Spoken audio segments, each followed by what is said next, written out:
সকালটা ছিল অন্য দিনের মতোই। স্কুলে যাওয়ার প্রস্তুতি নিচ্ছিল 7 বছরের ছোট্ট রামিসা। হয়তো বই খাতা গুছিয়ে বোনের সঙ্গে বের হওয়ার অপেক্ষায় ছিল।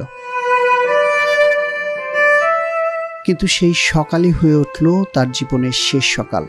যে ঘর ছিল রামিসার জন্য সবচেয়ে নিরাপদ আশ্রয়, যেখানে বাবা মা আর বোনের আদর ভালোবাসায় কাটত দিনরাত, তার পাশের ঘরেই পৃথিবীর সবচেয়ে নৃশংসতার শিকার হয়েছে শিশু রামিসা।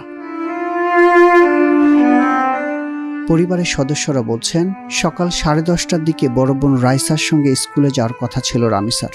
হঠাৎ করে তাকে খুঁজে পাওয়া যাচ্ছিল না। মা পারভিন আক্তার দরজার বাইরে পড়ে থাকা মেয়ের এক পাটির জুতা দেখে আতকে ওঠেন।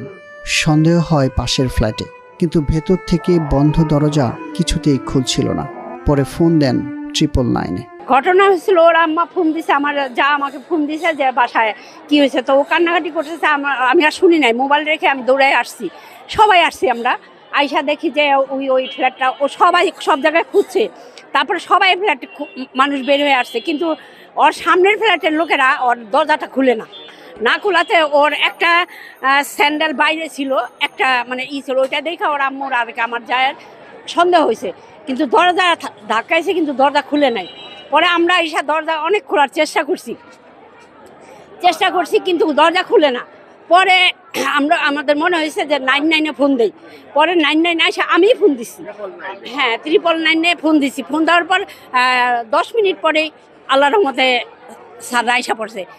আইসা তারা দরজা ভাঙ্গা ঢুকছে, কিন্তু আমাদের তো আর ঢুকতে দেন না, পুরো বাড়ি তারা করে ফেলছে, আমরা আর ঢুকতে পারি নাই। পরে একটু দেখলাম, তাও মানে জোর করে একটু ঢুকার পরে দেখলাম যে মানে ওর পাটা, আমরা আর অন্য কিছু তো দেখতে দেন না। মেয়েকে না পেয়ে মায়ের মনে যে ভয়ঙ্কর ঘটনার শঙ্কা জেগে উঠেছিল, সেটাই ঘটেছে পাশের ফ্ল্যাটে। পুলিশ এসে উদ্ধার করেছে রামিসাকে। যে রামিসা আর কথা বলবে না, বোনের সঙ্গে করবে না খুনসুটি, যার আর নেই স্কুলে যাওয়ার তারা। রামিসার অপেক্ষায় আর থাকবে না স্কুলের সহপাঠীরা, কারণ উদ্ধার করা হয়েছে খণ্ডিত রামিসাকে, যার দেহ থেকে বিচ্ছিন্ন ছিল মাথা। ময়নাতদন্ত শেষে লাশবাহী অ্যাম্বুলেন্সে করে রামিসাকে শেষবারের মতো এলাকায় নিয়ে আসা হয়েছিল। নিথর রামিসাকে দেখতে ঢল নামে এলাকাবাসীর, কারো চোখে পানি, কারো কণ্ঠে ক্ষোভ। এগুলোর জন্য শুধু একমাত্র এদের পিটিয়ে হত্যা করা আর নতুবা ফাঁসি। ওই পুলিশ নিয়ে গিয়ে ছাইরা দেয়, কোর্টে দেওয়ার পরে জামিন পাওয়া যায়। আমি এটা সন্তানের মা, আমি আমার সন্তানটা যেন মারতে, আমি চাই ওই জন্য লাশ ফলা মারিতে হবে। আগে দুটা না জনগণের সামনে ছেড়ে দিব, আমরা বিচার করবো।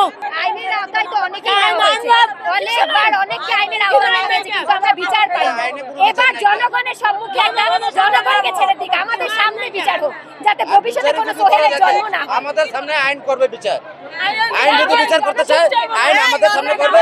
24 ঘন্টার ভিতরে 2টা লাশ চাই। সময়ের ফেরে রামিসা হয়তো হারিয়ে যাবে এলাকাবাসীর মন থেকে, কিন্তু যে মা প্রতিদিন স্কুল থেকে সন্তানের ফেরার অপেক্ষা করত, সে কি করে ভুলবে?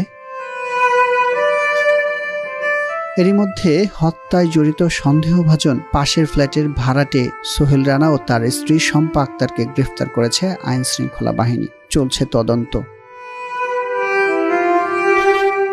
মৃত্যুর আগে ছোট্ট এই মেয়েটির সাথে কি হয়েছিল, কতটা নৃশংসতা দেখিয়েছে হত্যাকারী, তা হয়তো বেরিয়ে আসবে।